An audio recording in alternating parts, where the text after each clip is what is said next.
I'm here with Addison Heimann, the writer and director of Touch Me. That's the name of the movie, not a direction for you, but this is a cool movie. I guess I'll start with the tone of this because the tone kind of goes all over the place. And typically with a movie that does that, it can become a mess. But this is very deliberate and it never becomes unwieldy. What was kind of your thoughts and focus going in on this?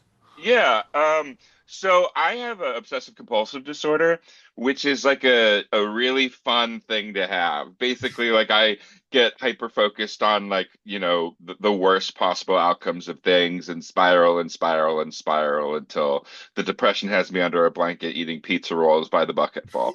So, it's a really ridiculous thing because the thing you have to do in order to kind of break the cycle of the anxiety loop is to do something called exposure and response prevention therapy, which one version of it is where you take your deep, disturbing thoughts and you put them in a completely fantastical and ridiculous way. So this is going to be my like Lady Gaga, there's 100 people in the room thing because I have repeated this before, so forgive me, but Go for it. it is basically the idea of I think my boyfriend's going to break up with me. I'm convinced my boyfriend is going to break up with me. There's nothing in the world that's going to happen. And not only is my boyfriend going to break up with me, all his friends are going to shun me. I'm going to lose my job because I did something bad. And my boyfriend's going to tell everybody that I'm a bad person, leaving me down and torrential into the worst possible outcome. Then I'll eventually kill myself, right? That's the negative thought spiral.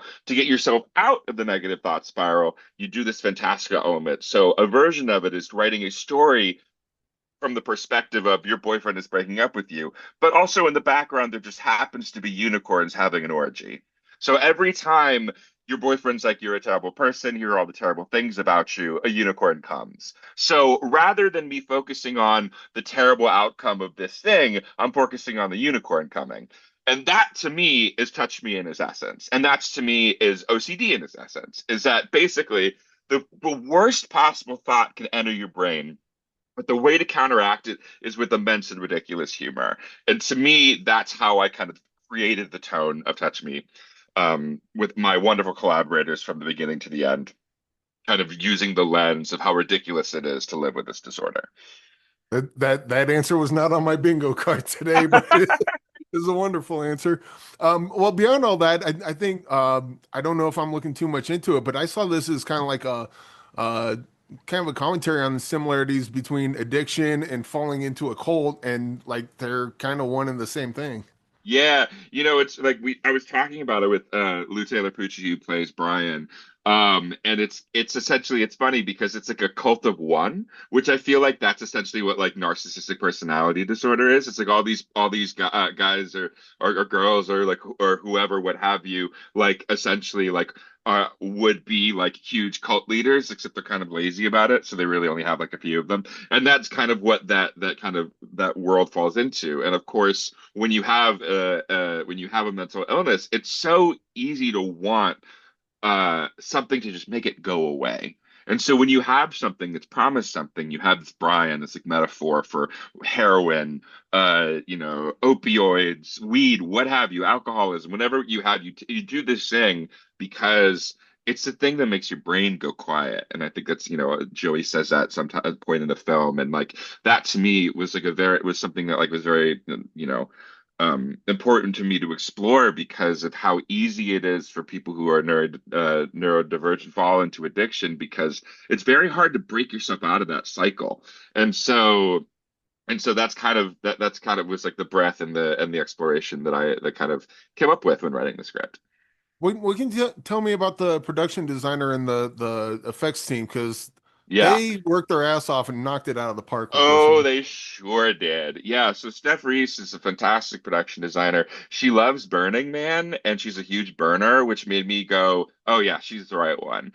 It's like I looked at her like website and obviously we had mutual friends and seeing all the crazy installations that she had done, I was like, this is the type of person that I want.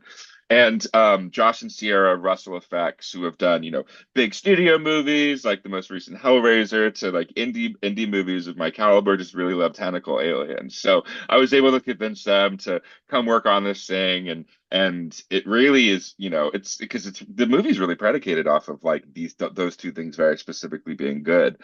With the production design, I was like really going after like a very like kind of retro 60s, 70s Japanese exploitation vibe.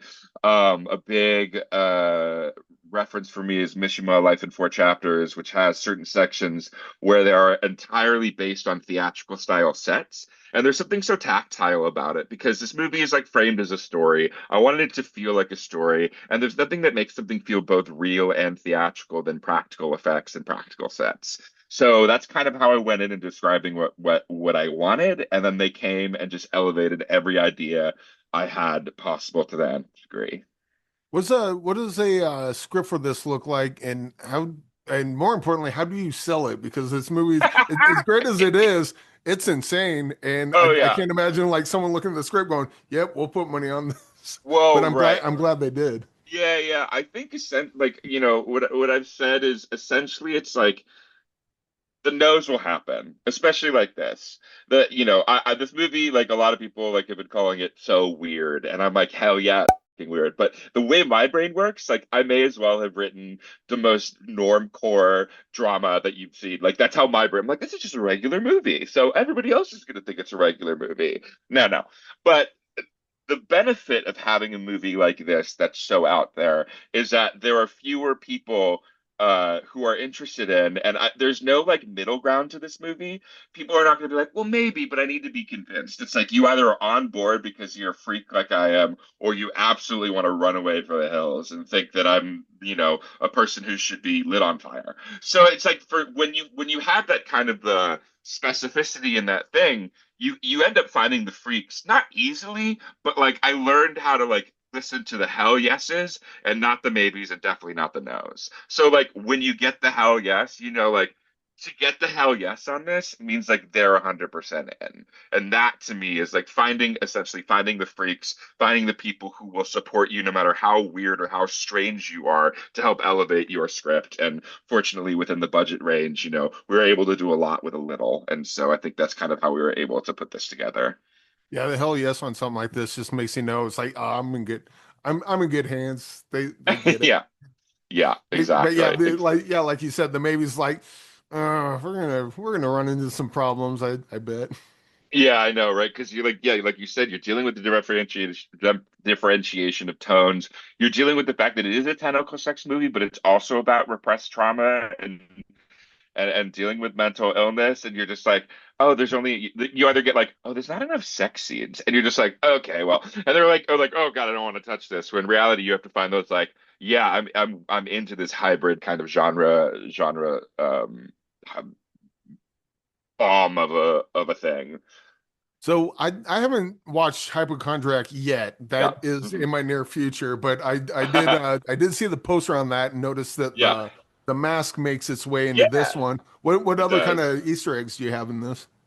That's you know what? Because I've only made two whole movies. It's the only Easter egg I have so far. But now, oh, I wish I had it right with me. So like, my next goal is the next movie I make. We'll get with that hypo mask. Will come out again, and I'll bring an alien tentacle. We'll get that again. And if I'm lucky to keep creating movies, I'll slowly but surely have just like a room of props that I will bring back. Nice. What, But what, yeah, what kind of challenges did you have in this, or like kind of surprises? Like obviously you write the script, you have an idea. You're a writer director. You write the yeah. script, you have an idea of what it's going to be, but when you get on set, things change and certain ideas come out. Like what are some ideas that kind of came across where it's like, ooh, didn't think of that, but man, that works. We're keeping it. Yeah, so like the one thing that really comes to mind was like a complete happy accident, and it's so funny because it's such an integral part of the film.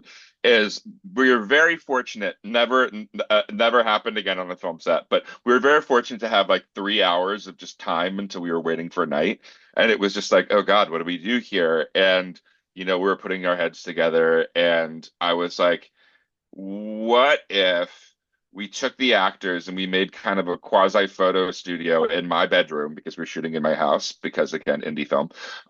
And we, shoot really high frame rate and shoot them kind of in this like sensual slow-mo of like feeling their body, feeling themselves, doing all these like different movements. And like I don't know what we're going to use it for, but I have a feeling we might. And then we set up the first shot, and it was like I cannot believe that we hadn't planned to do this, because this is. And then of course in the edit, like all the interstitial like close-ups of ears, eyes, mouths, and it's like crazy monochromatic shifting rainbow color ended up being the backbone of the transitional materials in the movie. And it wouldn't have happened unless we like happened to just had that 3 hours on set, that where we were just like, we need to do something, because not having time on film sets, you can't just be like, all right, let's just like sit around for 3 hours, because you know you're gonna need something. And I'm really, really grateful that like popped into our heads and we're able to use it, and use it heavily in the editing. On the other end of that, did you have any like ideas or concepts or like, oh, this would be great if I had $100 million? Unfortunately, I don't. Therefore, we need to cut it from the movie. Yeah, no, absolutely. Like I think that's actually like the best thing to hear as a director. I know that might sound counterintuitive, but I think the director's play box, you get more creative the more you heard no. So then you're left with the parameters where you can only do very specific things. And I think ultimately that is just like the cool thing about film. The one the one thing that I think, oh, you know, it never made it into the film, which sucks. But that now I'm thinking about it, there's this really cool moment where like I can't remember what I described, but we ended up putting like a mask on one of the actors of herself, and she was breathing into it. It was making all these really cool faces, but it was never included, and that's a bummer. But I think, you know, one thing that we kind of had to work around was there's this really specific moment I wanted, and this is fine, but like where an eyeball tentacle is supposed to come out of Lou's mouth, go all the way on the ground, slither, and go up Olivia's leg. I wanted to like, because there's a, you know, it was an homage to an old Japanese, you know, anti-anime movie, but obviously we couldn't do that because we don't have an animatronic entire thing. So I had to get more creative of like the storytelling of like how do you transition from like like shedding alien human skin to become an alien. And then I think what we ended up doing was we just like shot at all the pieces, and in the edit we were able to find, using some of the interstitial stuff that I was talking about earlier, and kind of creating more of like a fluid, like fluid sensical dreamland, rather than it being like step by step by step by step, this is how you an alien. And I think the more like ethereal nature of it, and making it kind of feel more I'm serious. It's like it's funny because you're like, well, like I had this like, well, then this happens, and then this happens, and this happens, and you're like, if we're like a little more woo woo about it, it actually ends up telling a better story than like specifically getting things that you wanted to do. Well, for anyone that wants to learn how to an alien, you can go to theaters on March 27th or on demand April 2nd. Do it in theaters. I wish I did. But Addison, congratulations on this movie. This is such an oddball movie, and I absolutely love it. And I can't wait for more people to see it and fall in love with it as well. Thank you so much. I really appreciate it.